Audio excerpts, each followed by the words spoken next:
You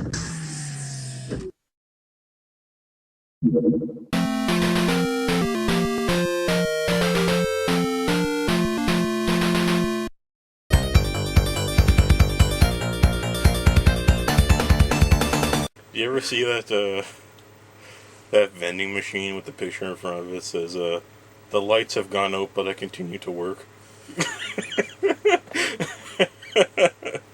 Yeah. Yeah. Yeah, that's relatable. I was hoping to give that horrible-looking fighting game they were advertising at EVO. Rising Thunder. Yeah, I was hoping to give that a try, but I never got a chance to. Is it free to play?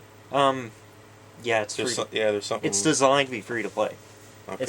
It's got cooldowns for moves. They're all one button, and What the hell? and all the characters are robots. It's really strange, and it's been getting a lot of criticism.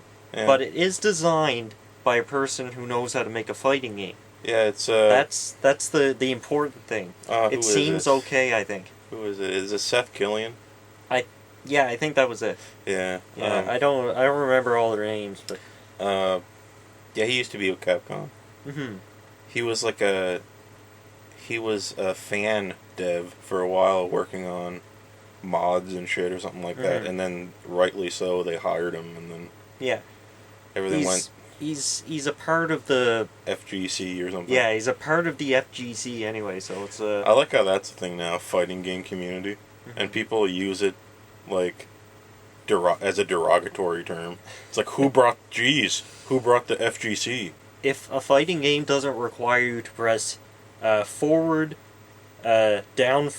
forward, down, or something to execute a move, then it's casual. Because that's apparently the hardest thing to do ever. The highest test of skill. Like pressing directions and then a button to do something instead of a direction and a button. Actually, the highest possible test of skill is a dial a combo. Oh yeah, for sure. Who the hell can do that?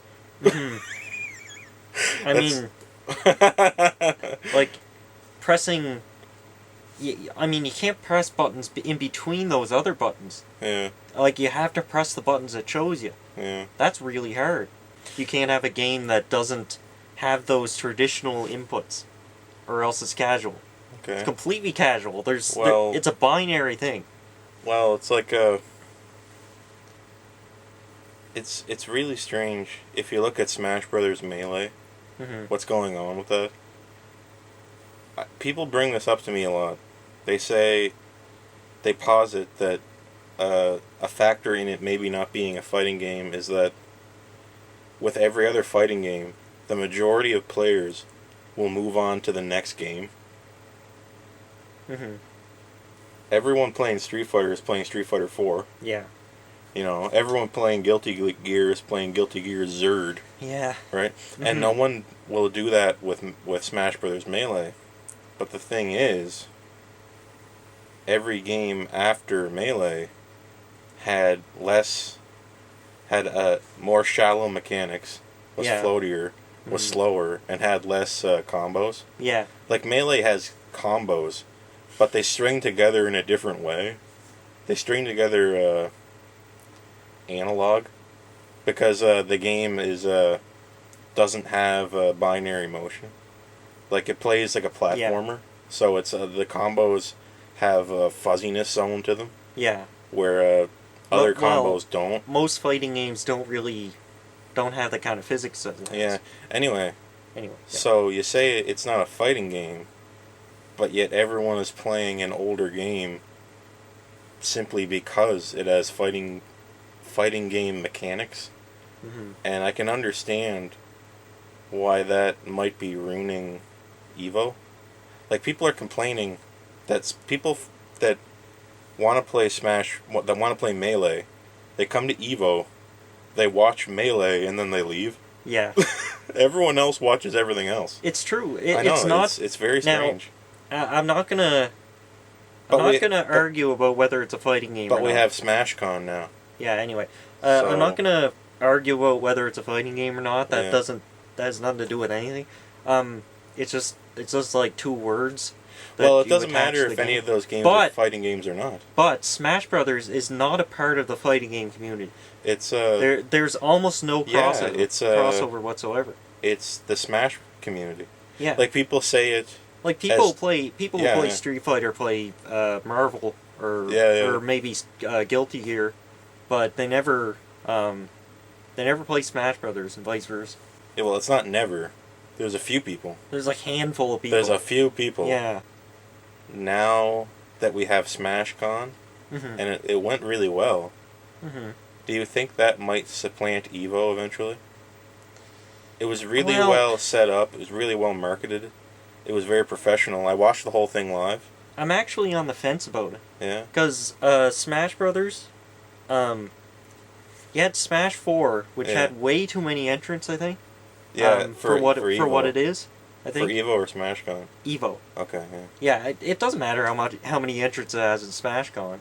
But it had too many people that just came in for Smash 4 and may or may not have even been interested in Melee. And it had almost as many entrants as that's another Street weird Fighter. thing about Smash Brothers, is that it has a fractured community. You have people that only love Melee and hate Smash 4, and if you mention Smash 4 to these Melee people, they'll get really snobby. Like, the disdain they experience for Smash 4 plebs. Like, and you even have it with Smash 4, because people complain about the Melee people for not moving forward. And it's like, you can't get them to comply. Every other fighting game community can more or less comply with the mechanics of the next game. But those games are designed to be additions to the old game. They're designed to supplant the old game. Nintendo doesn't make sequels that remove the necessity for the game before it. Like, if you look at Pikmin 1, 2, and 3, they're all different. Yeah. It's hard to pick one that's really the most unique or the most interesting. Yeah. Because they're all different games. You can't move on. Yeah, that's the way they like to do it. Yeah, and it's the same with Smash Brothers, and it's fundamentally different than every other fighting game in existence. So anyway, it looks like there's a portable Steam machine coming in 2016. I guess it's confirmed. To be honest, it just looks like another... It depends on what it is. It just looks like a kind of a watershed thing where it's just, here's this auxiliary piece of hardware Steam is offering, and if you like it, well, I don't know, but we're not developing anything for it. And like NVIDIA had one. They had the Shield. Remember that? Yeah, that ran Android though. That see the Steam, the so-called Steam Boy. I don't think that's an official name. I don't think it can be. That's what people are calling it. Yeah. Anyway, that's a movie. Yeah, it's probably trademark. Anyway,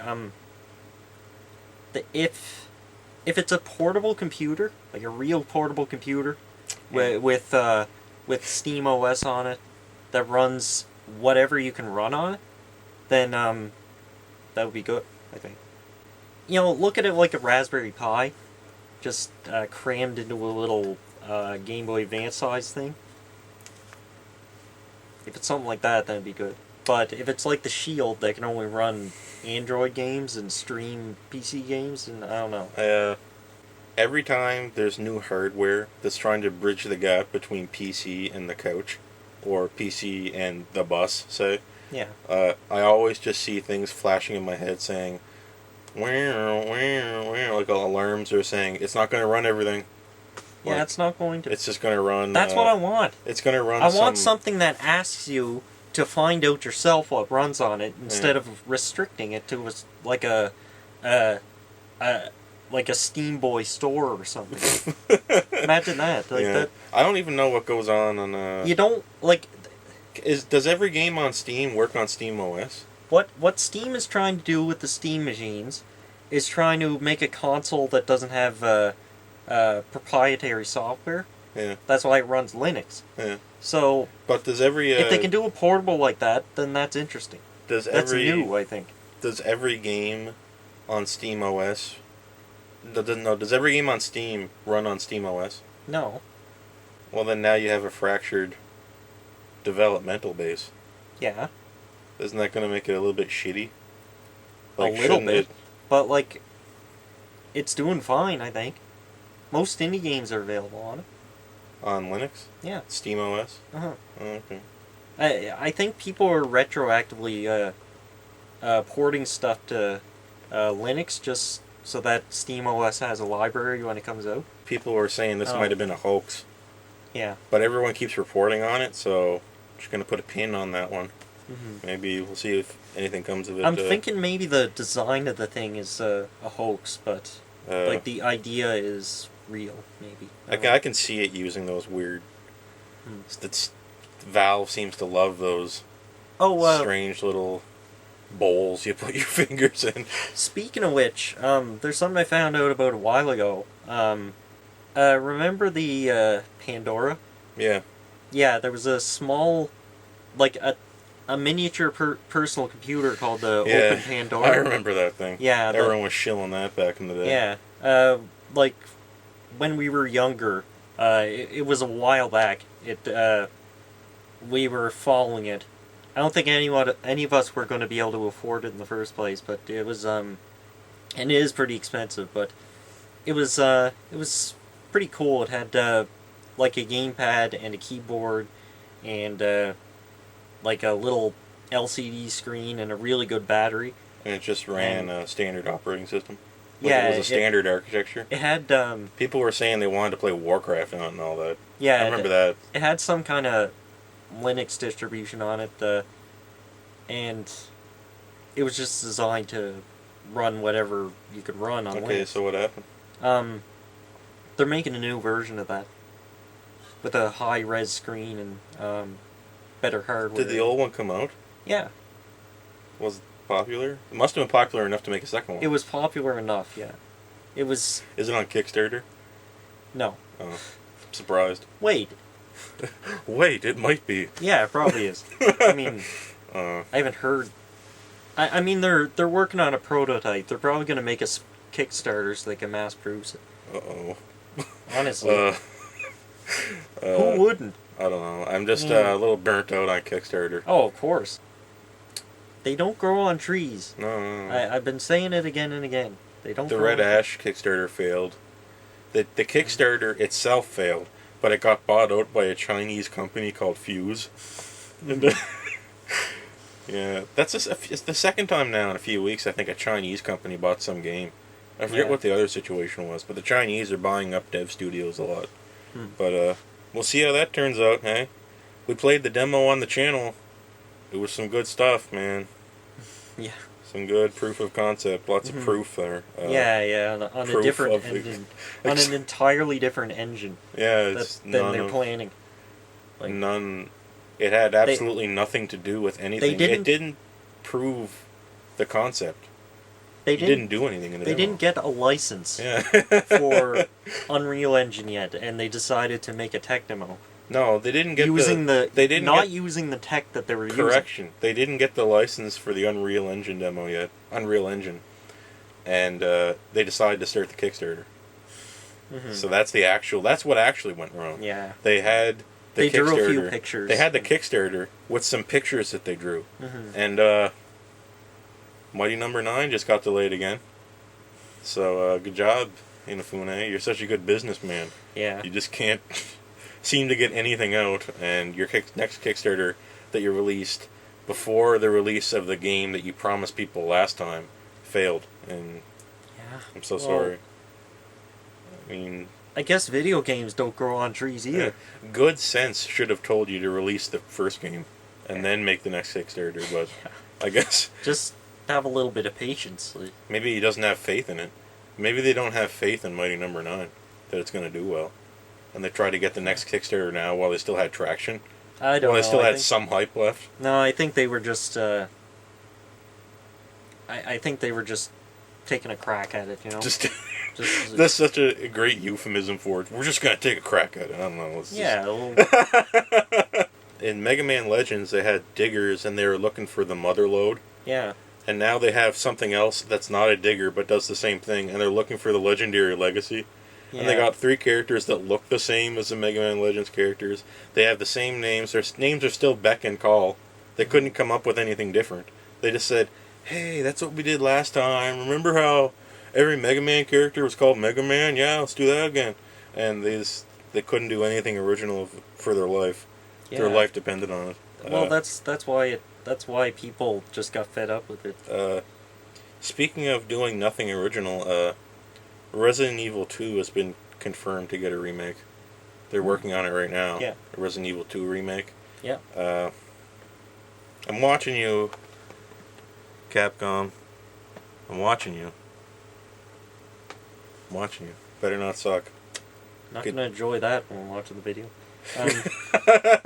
The viewers will. They'll love it. Let's just do a finger point off. Anyway. It looks like Final Fantasy 15 is going to get a simultaneous worldwide release. I saw what they had to show at Gamescom. Square Enix said at E3 they were planning a Final Fantasy 15 blowout for Gamescom, and all they had was like a 10-second long video. Really? Like they had that footage of the Malboro fight, right? Yeah. And then they had a short story trailer where nothing happened. Oh yeah. Mm-hmm. It was a ripoff. I was expecting something better, and I just got a ripoff. Now, there's something that you guys need to check out right now.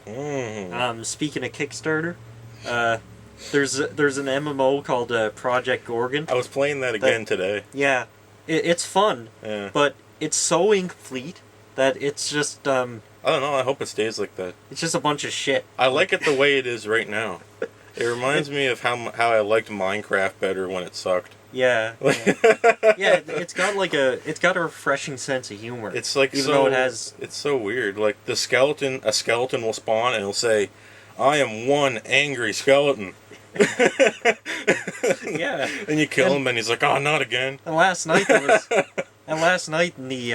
the town there was this sentient fire walker around. Yeah, I was trying to talk to the sentient fire, but I couldn't understand him. Yeah, you can't understand the sentient fire if it can speak. It's so strange. Yeah. Like I have no idea what's going on with the story. Mm-hmm. I never paid attention to any of the text yet. Yeah. I'm just kind of wandering around. Well, there's no story. It's a proof of concept. Everyone seems to be having fun, and there's a whole bunch of people, and I've already done there's no anything to help you. Like there's just a bunch of people walking around, and you just find some people and you just follow them.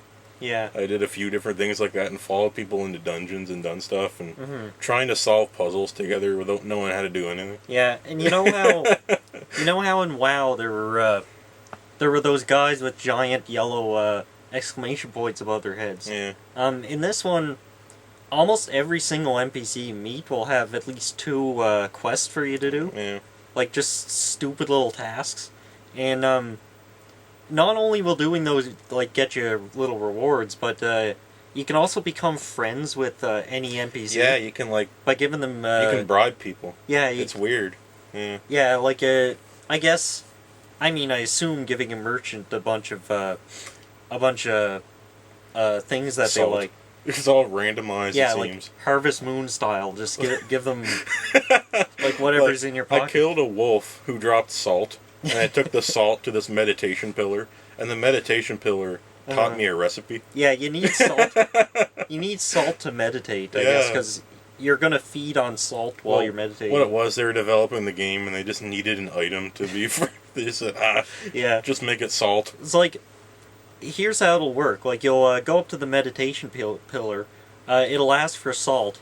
That'll be the meditation recipe, and then you'll meditate for a bit, and then you'll get a fist combo. Yeah. That's what I got. Yeah. Where if you do 2 skills and then 1 skill, it'll have a secondary effect. Yeah, and then there's a... It's got all this stuff. There's a skill for everything. When you die, you get experience from dying depending on how you died. Mm-hmm. So, and you can learn skills from dying. Mm-hmm. And every skill has stages you can go through to get new abilities from that skill. Yeah, and the skills only show up when you get experience for them. Yeah, so it puts the sense of discovery back into the hands of the player. Mm-hmm. Like, it feels like you're discovering something. Yeah.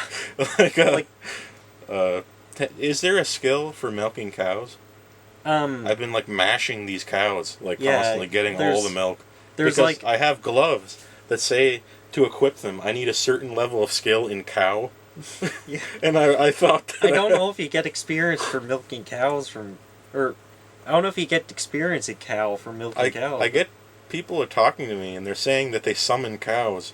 And I'm like, what are you talking about? And then I go into a dungeon, and there's like a cow in the dungeon, and they're fighting a skeleton, and the cow's fighting the skeleton. Yeah, you can...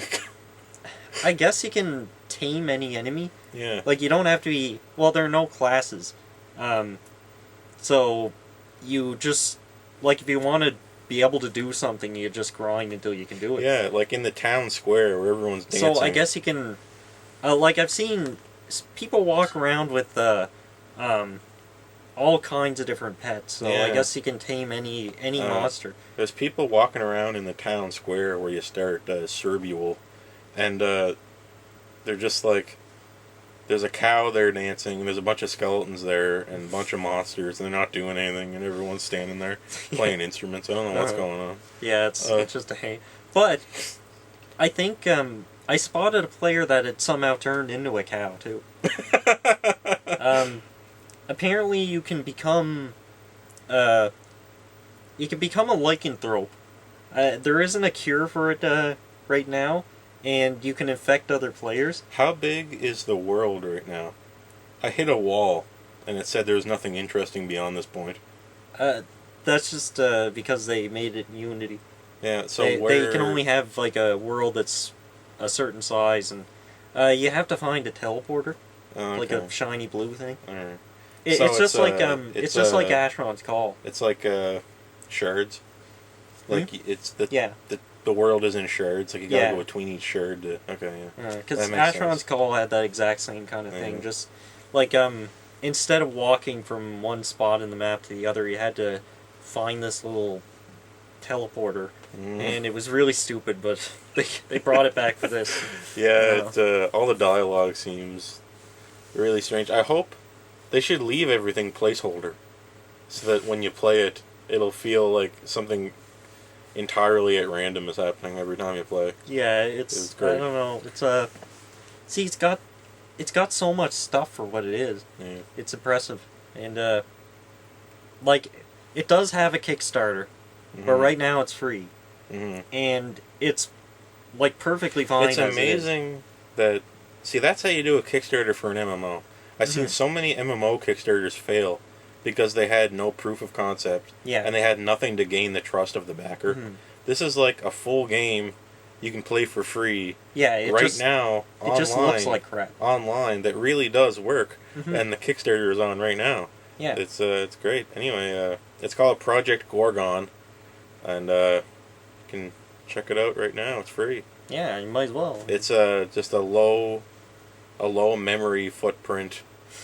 Oh, for sure. Working MMO that you can play for free, and it's got all kinds of strange people on it. Yeah. Yeah, okay. There you go. Don't forget to the Loud Zone.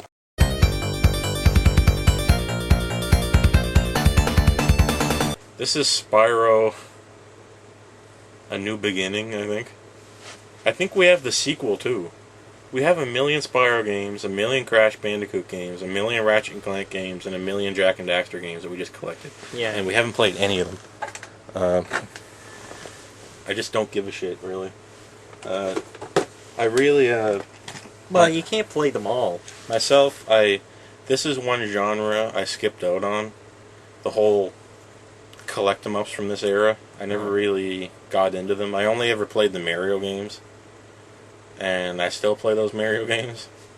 I can see the appeal. I can see how a kid... Like, if I had a kid back then, I would rent him this game as opposed to, like, some sports thing. Like, I would rent him something that had a little bit of a cinematic flair and let you just collect things. Yeah. Like, it's so standard fare that it can't possibly be awful. Well, I remember... vividly when I was a kid. Like, what I wanted to do was just walk around and collect stuff. Yeah, it's because it appeals to your base instincts as a human, the Yeah. hunter-gatherer. Like, Exactly. you just want to gather things. I wanted to hunt and I wanted to gather. Yeah. And explore. Yeah, basically.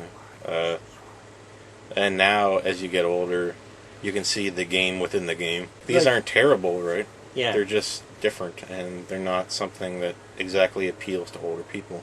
But it might. I'm not saying it can't, but I'm just saying that most people will just grow out of it. Yeah, as you've been playing games for like decades, you start to you start to desire more of like a platinum games kind of thing, where like instead of climb on top of the mountain and pick up an egg, it's more like climb up on top of the mountain faster to get 2 eggs, like that kind of thing.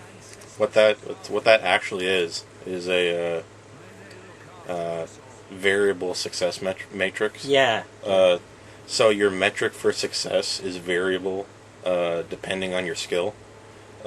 So ideally, a good game would have a really low skill floor, but an incredibly high skill ceiling.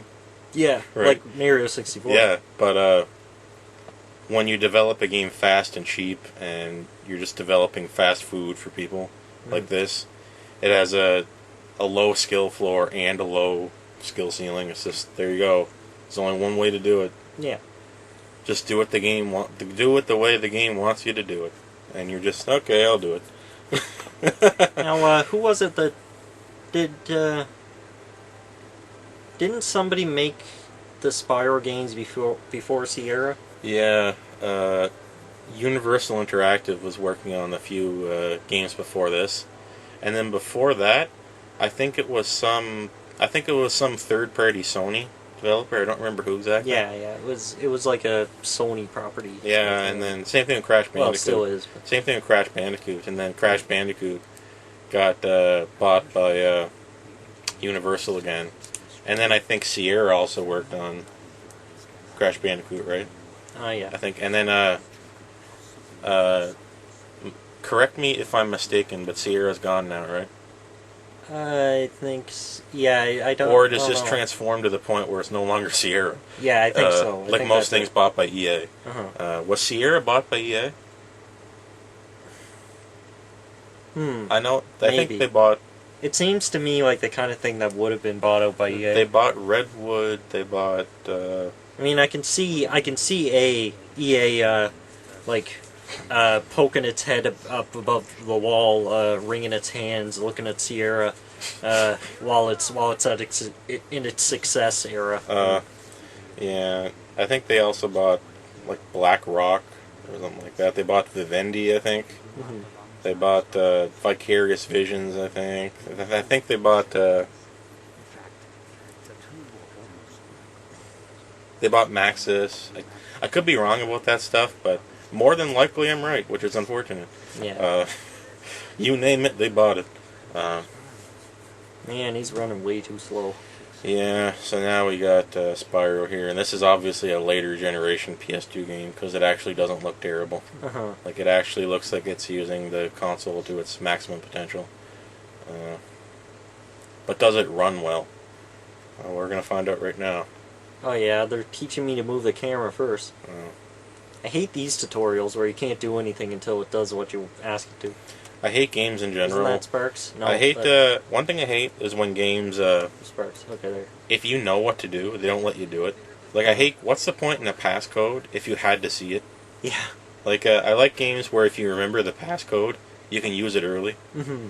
Like, imagine how awesome Ocarina of Time would be if you remember the songs and you could just do them. Yeah. Think how crazy that would be.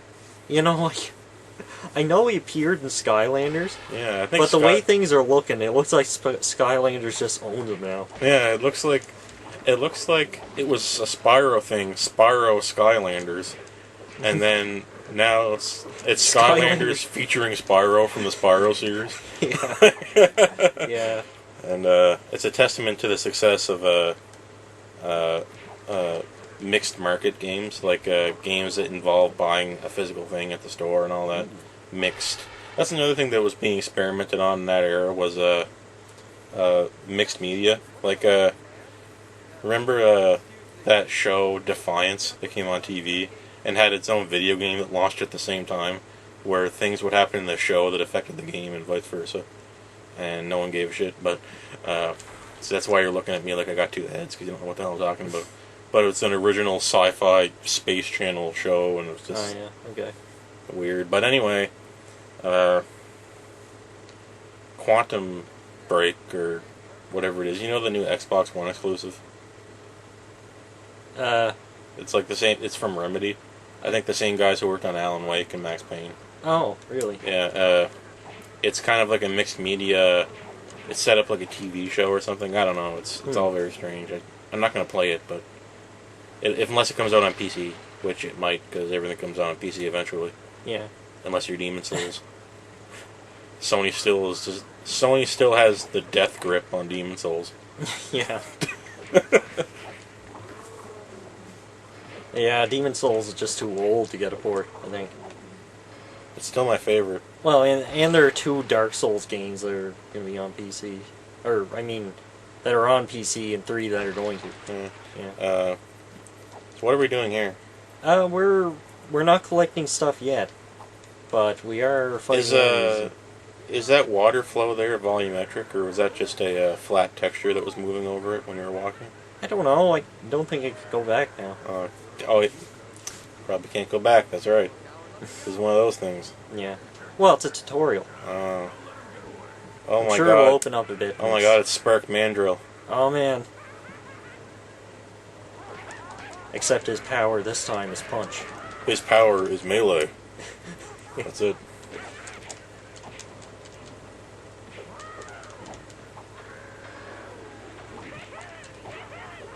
When are we going to get to the hub world? Oh, come on, just calm down a bit. I just want to do stuff. Does this game look dark to you?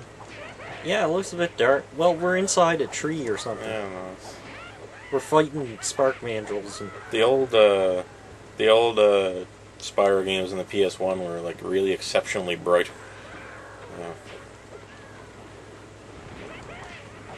Oh, okay. He's throwing dynamite at me. And look at their names.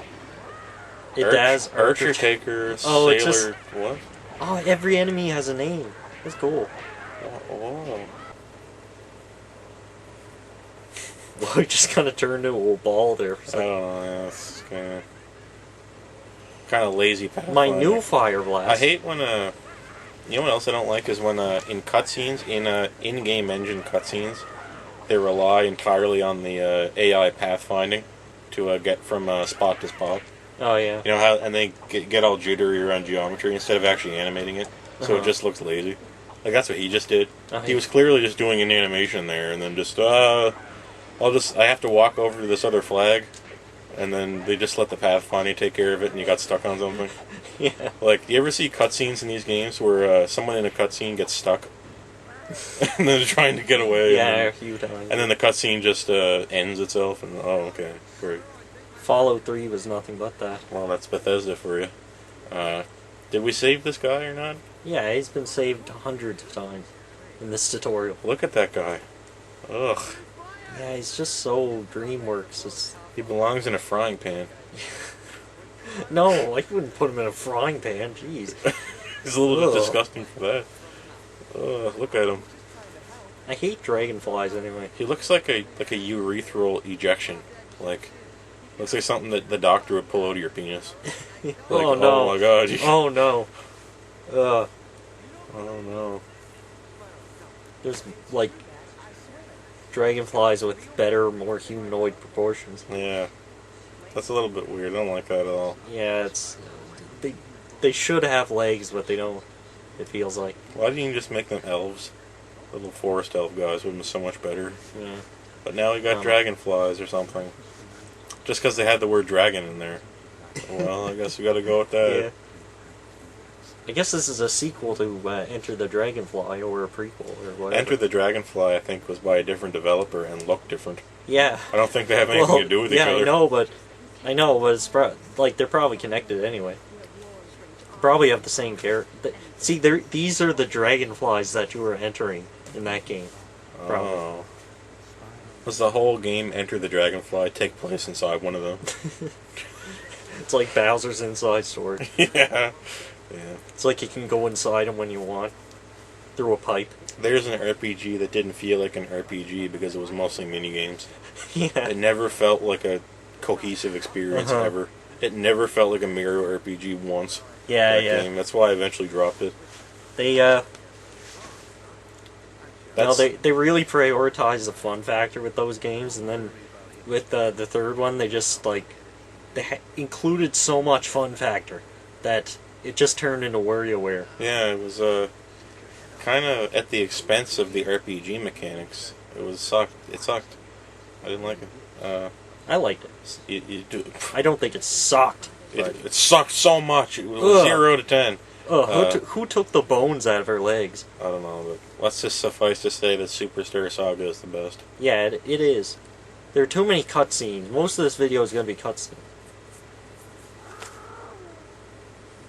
As long as they're not cutscenes ripped out of a movie, then we can't show it. We got away with it a few times, but sometimes we can't get away with it. Yeah. Bratz was still the worst thing. Bratz is the worst thing on the channel. Yeah. Brats. I almost bought another Bratz game at it. I was at a flea market the other day and I saw another Bratz game. Yeah. I almost bought it. Yeah, the Bratz going. But then there's the possibility that you can't play it on the channel. There's always a possibility that those games are so lazy that they literally use movie stuff for the cutscenes. Stuff from the Bratz cartoon. Oh my god.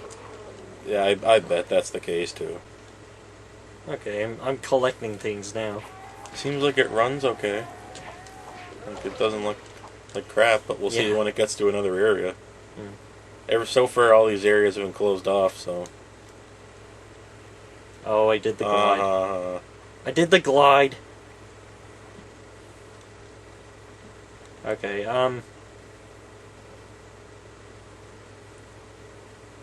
what was I gonna say? Apparently they got celebrity voice actors for this. Like Elijah Wood and Gary Oldman and stuff. I don't know why. How come sometimes even movie devs think this? They think that a celebrity voice actor will make the movie or game better. Like, a voice actor is not an actor. Voice actors are completely different than actors. Like, do you see how out of place Kiefer Sutherland looks in MGS5? Like, you have all the other actors who are clearly voice actors, meaning they overact like crazy, and they'd never work in a real movie. Yeah. And then you have Kiefer Sutherland, who has subtle acting, because he's a screen actor, and they try to use his voice in MGS5, and as a result, Big Boss sounds like a normal person, and everyone else sounds like they're in an anime. But, yeah, but that's their fault. Yeah, I know. But the thing is, it's like bad CGI. If it's good CGI, you don't notice. Yeah. If it's bad, you hate it. Like, if they had an anime-style voice actor for Big Boss, it would not be a problem. And it would never break your suspension of disbelief, because the universe is consistent. Now, hey, I didn't play the game yet. That Phantom Pain, it's not out, but maybe I'll like it. But I don't know. Right now, in the cutscenes, I get this feeling that Kiefer Sutherland is clearly a completely different style of actor than everyone else. Which is why, I don't know why, they thought bringing in Elijah Wood, who was a screen actor, for this, just so you can say, hey, I recognize that voice. Yep, I recognize that voice. And that's as far as your impression level of it goes. That's as much as you get out of it. I remember that voice. Like in the first Rugrats movie, I think they got Bruce Willis to play the dog. I've never gotten over that, how stupid that is. That Rugrats movie was just too movie-like. I mean, Rugrats was so bizarre, and then they decided to make a movie, and it was just a Disney movie. Yeah. They did that way too much. I can strafe around enemies by holding them. You can strafe around enemies by holding the top trigger button. Can't say L1 because it's multiplied. Yeah. Press the action button. Press the action button? Press the confirm button. Yeah, here we go. Here's Bright Weed Strange Willow. He is a strange willow. Mm. And he is a weed, but he's not bright. Does this game have bloom?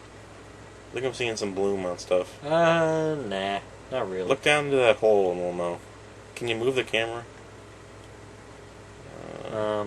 What hole? This hole up here. See this chasm? Why? Sometimes they, like in games, early games that were using bloom, sometimes they like to bloom the hell out of chasms so you don't know what's down there. Mm. That's one thing I recognize. And, yeah, this splashes our texture. Yeah. Come on, you guys. I know it's the PS2, but what am I saying? This game looks good. For PS2. I already said that. I'm just complaining to complain at this point. Yeah.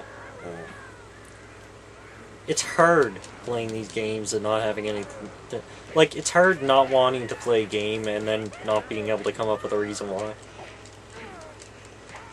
I just want to validate everything I do. I've got so many games like this. Yeah. Like, I've got over 200 PS2 games. Like, the channel could go on indefinitely playing these things. Oh. Where? Don't go in there. That's the hub world. Don't go in there. You'll just have to collect things, and there'll be doors that lead to different areas, and you'll get... The doors will have numbers on them. Yeah, and you collect a certain amount of things, and some guy will want 40,000 of something, and you get one permission. Yeah. Wasn't there something like that when we played some other Spyro game or something? No, it was the Looney Tunes. The Looney Tunes. Some guy wanted some obscene amount of stuff. Yeah, like we were going around collecting gears, and we got like 3 of them after a full episode's effort. And then I walked up to a door and it said, "Get 6,000 gears." And then another one said, "Get 9,000 gears." "Get 12,000 gears." Oh my god. Holy shit. A little kid will look at that like a blank check. I'm never going outside again. Haha. Screw you, Mom. I'm not eating dinner. I'm getting gears of war. This guy looks like he wants to enter the dragon right now. Yep. In fact, he's never seen a dragon that he did not want to enter more. Never in his life. Never in his 12,000 year life. Here's the story. Yeah. Oh no. Okay, I thought it was going to go to a... You need to collect 45 of the legendary dragon scales of yore. 45 to get into this room, and then you're going to need to collect 60 more, and then 100 more. To get past this room, I need 1 dragonfly skin.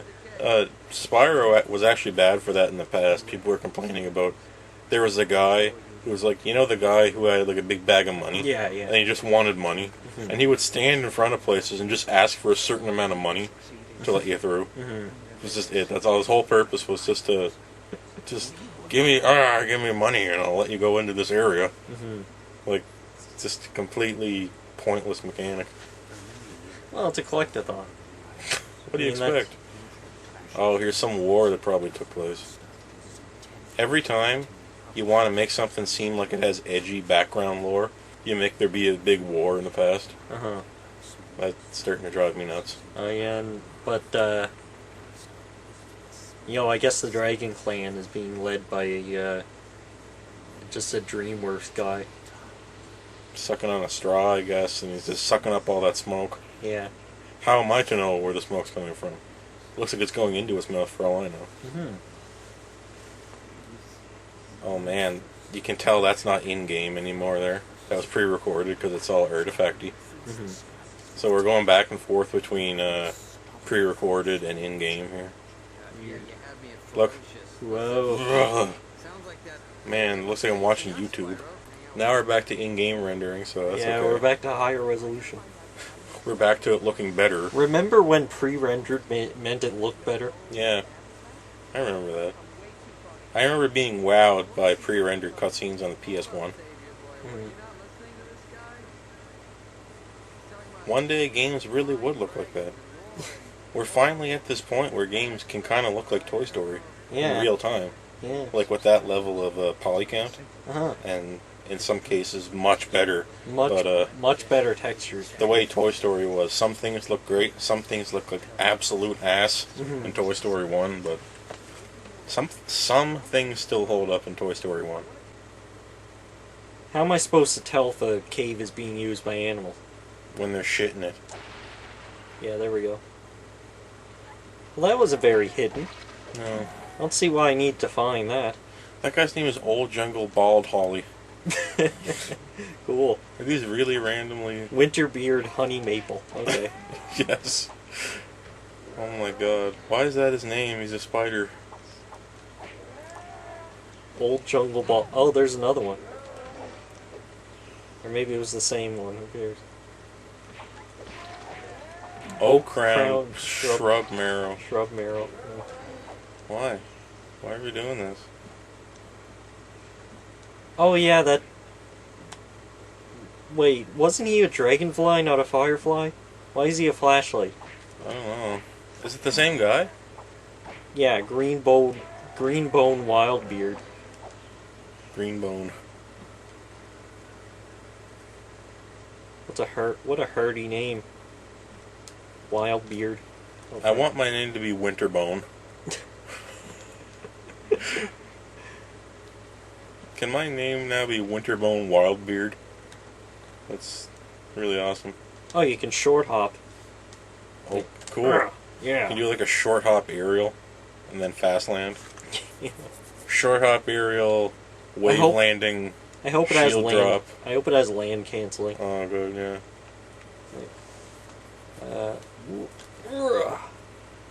There we go.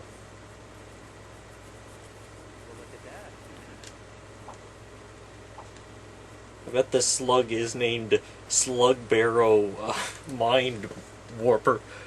Mind Warper.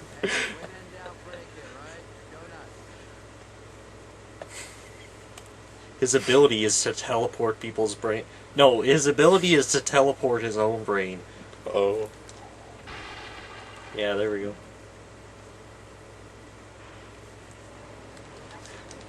My ability is to kill myself whenever I want to.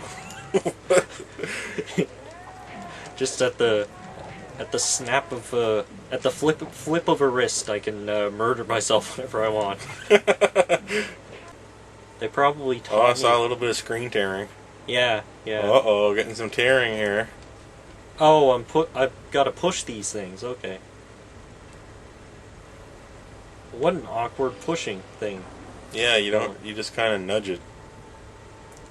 It's like the way things push when they don't want you to push them. You ever know how you can push some NPCs in some games? It's like that. It's just because they have a certain weight value, and you can just interact with it because you have weight too.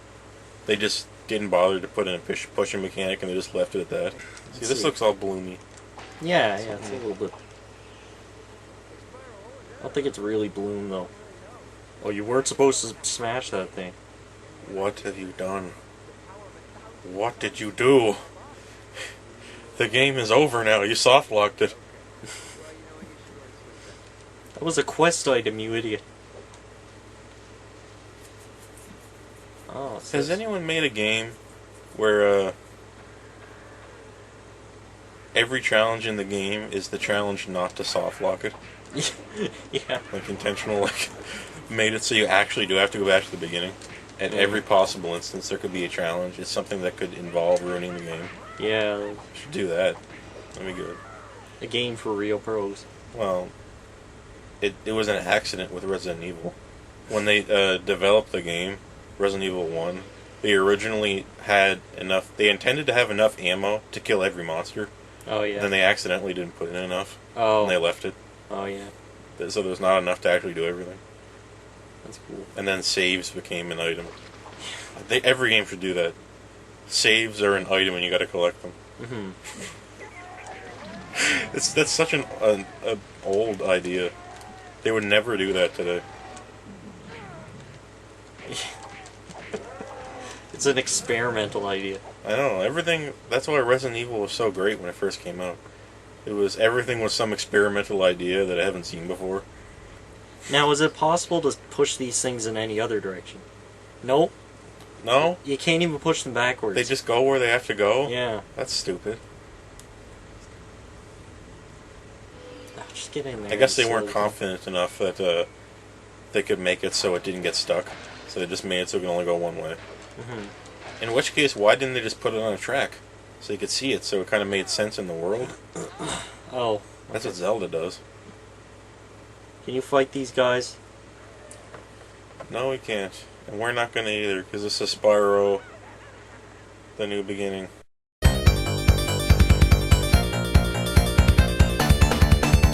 The Mad Catz Tournament Edition FightStick PS3 version that launched alongside Street Fighter IV in 2009.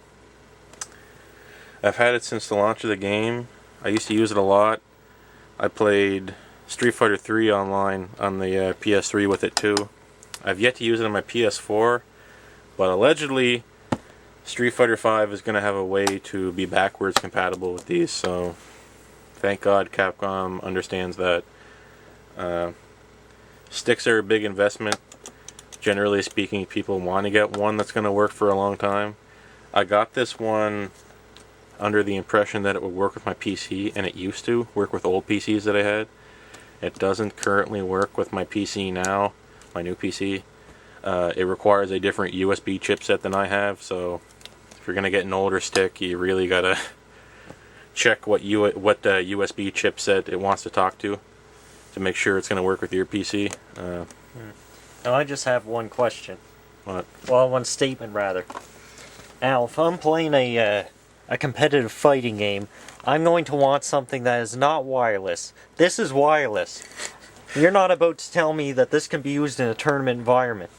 Well, my friend, the wire is right here in this helpful my God little spot here. This is the best idea for a fight stick ever. You wrap up the wire and you put it in this little compartment, this secret compartment of my secret box, and it reveals this wire. Yep. And thus the controller or fight stick is not wireless. That's what you pay the extra $50 to. That's toward. Every fight stick should have that. It's just a good idea. It makes it easier to carry.